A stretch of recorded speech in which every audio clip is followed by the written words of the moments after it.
Welcome on board the Rich Planet Starship, broadcasting from somewhere high above the Earth. I'm Richard D. Hall, and I'm going to start things off with a comment on previous week's news. The mainstream media are continuing to put out stories about foxes attacking babies and young children. A few weeks ago, I saw on the front page of the Daily Mail the picture of a fox at night climbing over a garden fence where allegedly a child had previously been attacked by a fox. Why this sudden massive increase in evil fox stories? Are foxes really out of control, as our newspapers seem to suggest?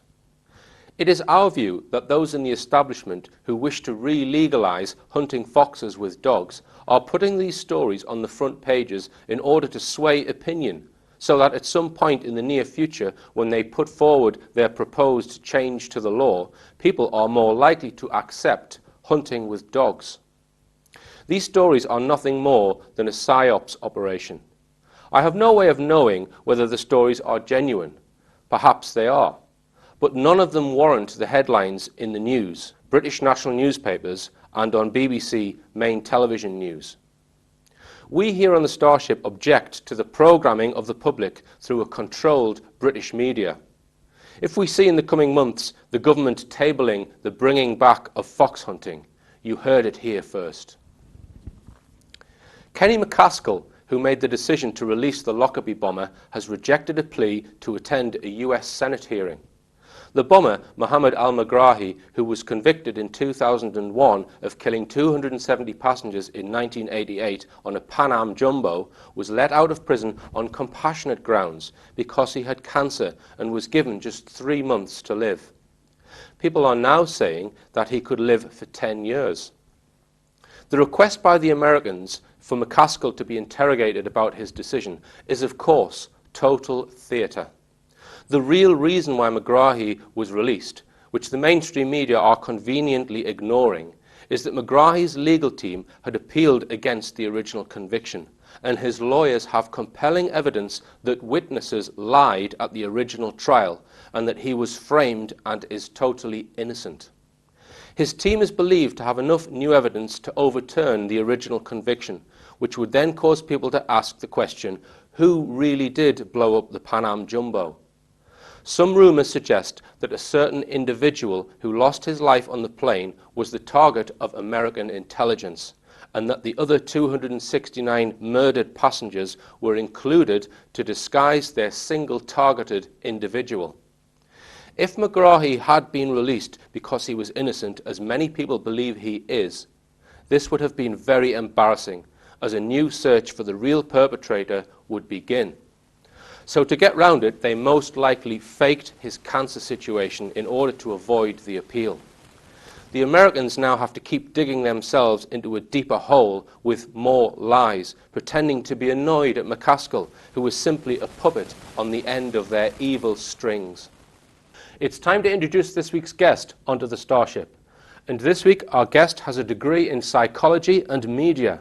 He has an MA in film studies. He is also studying hypnotherapy and is the lead guitarist of the band Thought Crime. He has spent the last 10 years researching the subject of mind control and how our perceptions of reality are being purposely constructed by exterior forces. So without further ado, let's activate the teleporter and get him beamed up onto the ship.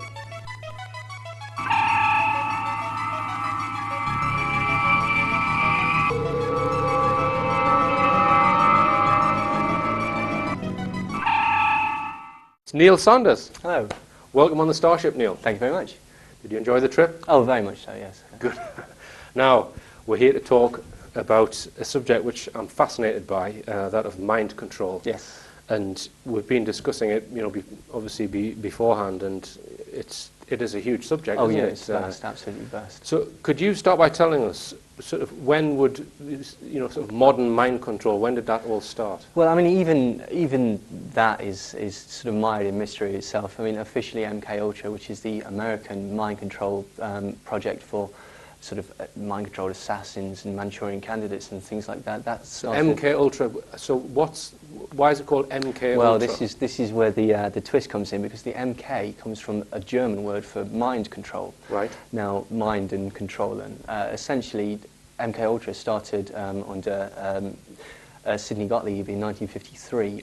However, basically it used a lot of techniques that were already in use by Nazis in Auschwitz, Josef Mengele and such like that.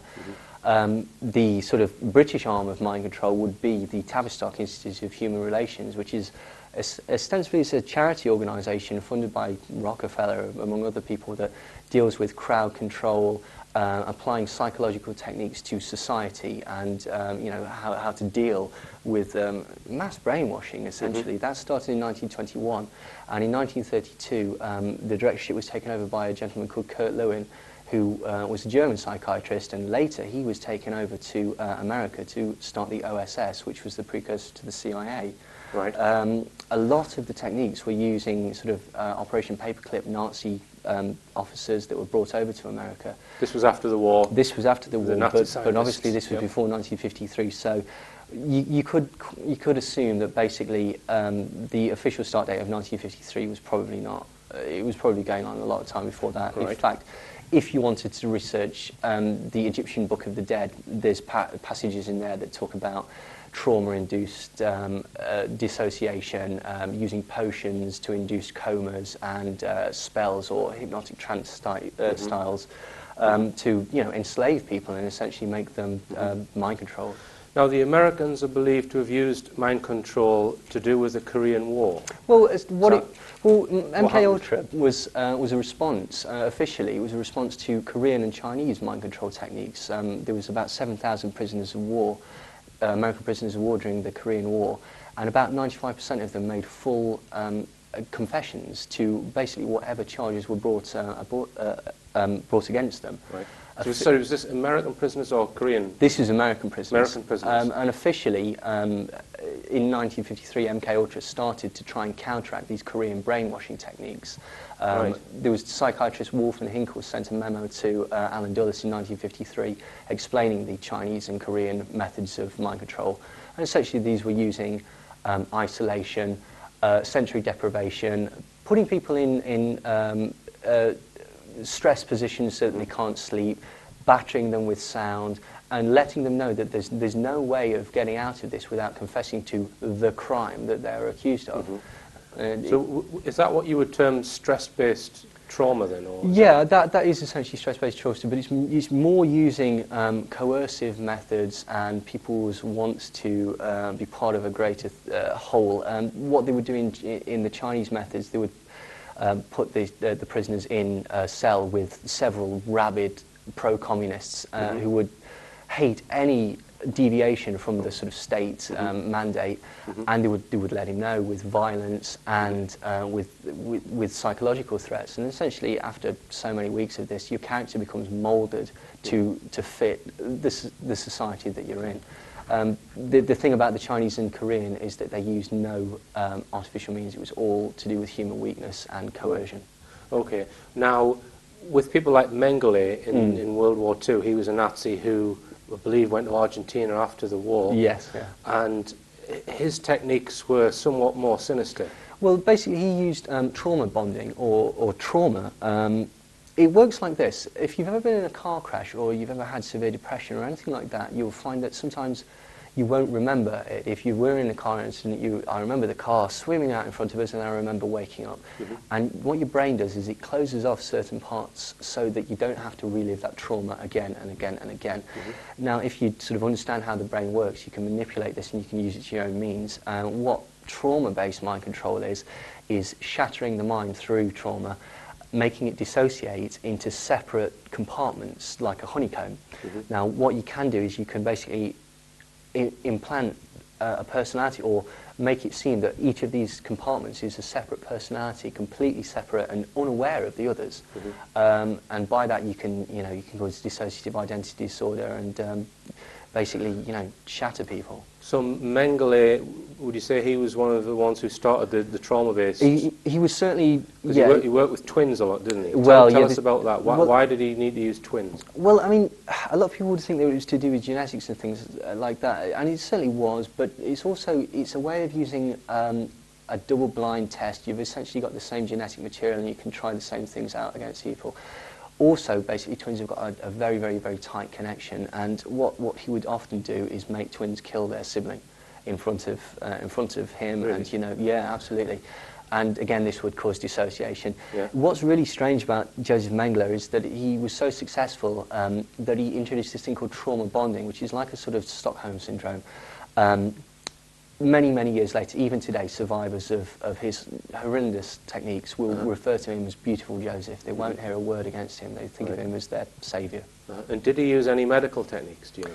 Yeah, well, he was experimenting with, drugs, barbiturate-induced comas. They basically ran the whole gamut, and this was available to them because obviously they were at places like Auschwitz where they had a regular supply of human experiment, people that they could experiment on. And they've used electroshock, and all these methods were then basically taken across to America and to England and continued by scientists working with the CIA and MI5.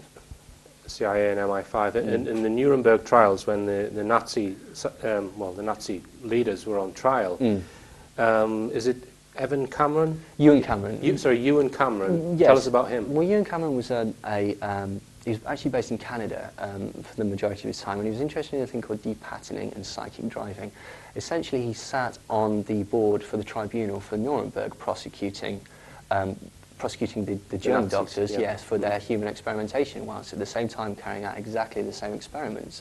What he essentially did was, as we know with Operation Paperclip, a lot of German scientists were moved back to America anyway, and their research was just carried on. And he was, it's highly hypocritical that Ewan Cameron was doing exactly the same things to patients, unknowing patients, members of the public, that he was prosecuting Nazis for. So the CIA got some of their early techniques from the Nazis. Oh, totally, absolutely. Right. Most of it was based. I mean, they tended to, when it was started in 1953 under the technical service staff with Sidney Gottlieb, they tended to use more LSD at the beginning. Right. They found that LSD was a very, very sort of useful drug for this sort of thing. Well, the Nazis didn't use LSD then? Not as heavily as the CIA. They were more interested in certain other techniques. But under Sidney Gottlieb, they were dosing up lots of people. Notably, Whitey Bulger, the mob boss, he was part of MK Ultra, and he complained about hallucinations, voices in his head, nightmares for years afterwards. That he was personally dosed up by Sidney Gottlieb. So, what would be the CIA's ultimate reason for looking at LSD? Why does the CIA need mind control and LSD? What are they ultimately trying to achieve? Well, I mean, officially when it was started, it was for things like double agents, truth serums, poisons, and things like that. But also you could use it for hypno-programming, like basically dropping a large amount of information into people's brains and using them as unwitting human computers, spies, essentially.